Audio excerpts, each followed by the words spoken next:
அஸ்ஸலாமு அலைக்கும் எல்லாரும் வணக்கம் තෙරුවන් සරණයි මේ කත්නෝරුවේ සිරිධම්ම ස්වාමීන් වහන්සේගේ ධර්ම දේශනාන්න රැල්ලක් ඇදිලා තියෙනවා ඒක නැති කරන්න ඕනේ කියලා ගොඩාක් කට්ටිය කතා වෙනවා.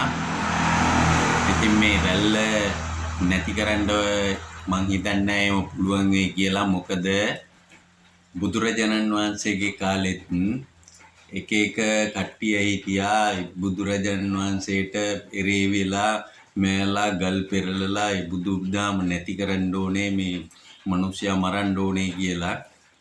ඒ වගේ මේ කත්නෝරුවේ සිරිධම්ම ස්වාමීන් වහන්සේගේ මේ වැඩපිළිවෙල මේ රටට කරන සේවය නැති කරන්න මේ මෝඩ මිනිසුන්ට ටික දිනෙකට බෑ. හේතුව තමයි මේ ධර්මයේ මොකද්ද කියන එක මොලේ තියෙන මිනිසුන්ට අවබෝධ වෙනවා.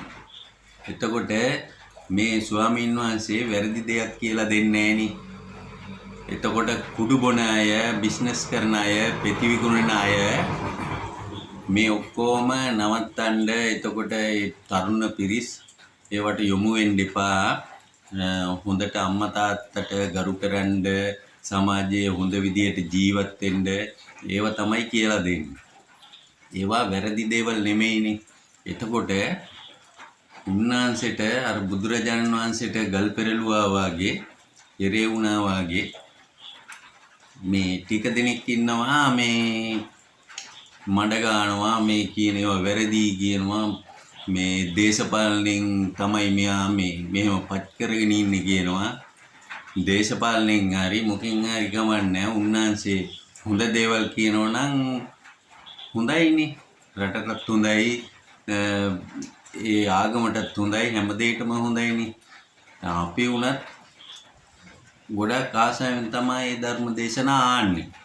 එතකොට අපිත් පිළි අරගෙන තියෙනවා මේ කියන ඒවා හරි හොඳයි මේමයි කියලා. අපේ දැන් මේ මුළු ප්‍රජාවම අපේ මේ කඩපෙලේ කවුරුත් සිගරට් අනම්මනම් විකුණන්නේ නැහැ. සිගරට් නැත කියලා බෝඩ් එක දාලා තියන්නේ අපේ කට්ටිය.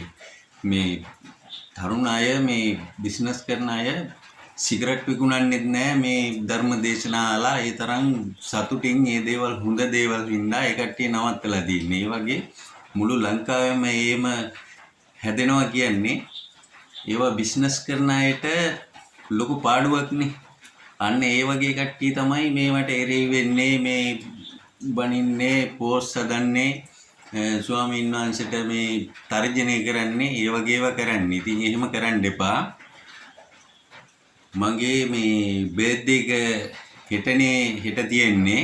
ඒකට මම ඒ වියදම් කරන මුදල් මම මේ යොදවනවා හොඳ වැඩක් සඳහා. ඒ කියන්නේ මේ දුප්පත් අය ඉන්නවා මේ ටවුන් එකේ. හරි මේ කට්ටියට කෑම ටිකක් හරි ගස්සලා ගින් දීලා ඒක මටත් හොඳයි.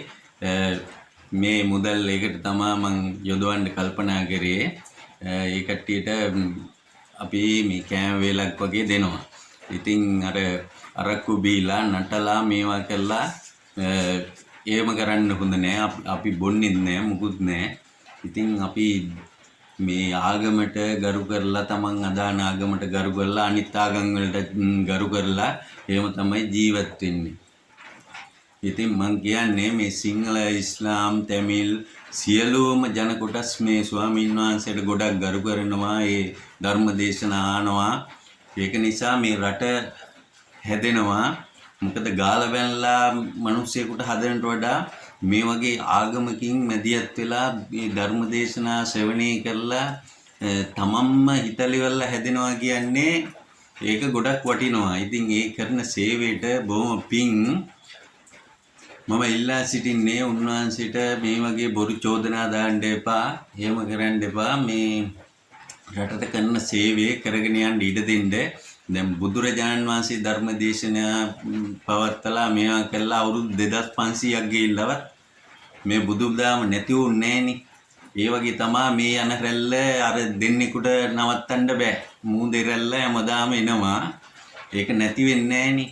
ඒ වගේ තමයි මේ ධර්මයේ කියන එක නැති වෙන්නේ නැහැ. උන්වහන්සේ එකතු වෙලා ඉන්න මේ ජනතාව ඒ කට්ටිය නවත්තන්නත් බෑ. ඉතින් ගොඩක් ආදරය කරනවා ධර්ම දේශනා ඒවා ආනවා. ඉතින් මිනිස්සු හැදෙනවා. ඒක නතර කරන්න බලන් ඉන්නේ අර වගේ මේ එම්ෙන් ඉන්න පව්කාරයෝ විතරයි. මේ රැල්ල නතර කරන්න ඕනේ මේමයි කියලා අර මේ හිතන මෝඩ සුළු දෙනෙක්ට මම කියන්න කැමතියි. මොකද මේ බුදුරජාණන් වහන්සේගේ කාලෙත් එහෙම එක කට්ටිය හිටියනේ. ඒක ඇවිල්ලා තමන්ගේ මෝඩකම. එතකොට බලන්න අර මිනිමරණ ඇඟිලි කපන අඟුලිමාලත් බුදුරජාණන් වහන්සේගේ ධර්මය ආලා යත් හොඳ තැනකට ගියානේ. ඒ වගේ මේ කත්නෝරුවේ සිරිධම්ම ස්වාමීන් වහන්සේටත් පුළුවන් වෙනවා අර පෞකාර මිනිස්සු ටික ওই සුළු පිරිසක් ඉන්නවා ලංකාවේ පෞකාර අය. ඒ කට්ටිය යාමකට ගෙනල්ලා ඒ හොඳ තැනකට ඒ කට්ටිය මේවා කරන්න. ඉතින් මම කියන්නේ මේ සිංහල තමිල් ඉස්ලාම් ભેදයක් නැතුව අපි ශ්‍රී ලාංකිකයෝ හැටියට සියලු ආගම් වලට ගරු කරලා මේ වගේ පූජනීය ස්ථාන ආරක්ෂා කරගෙන වැඳ පුදාගෙන අපි බොහොම පොඩි කාලේ ජීවත් වෙන්නේ. ඒ කාලේ හොඳ සේවයක් මේ රටට කරලා මරණයට පස්සේ අපිට කවුරුත් බයින්නේ නැහනේ. ඒකින්ද හොඳ දේවල් කරන්න පුරුදු වෙමු. එහෙනම් බොහොම ස්තුතියි. තෙරුවන් සරණයි.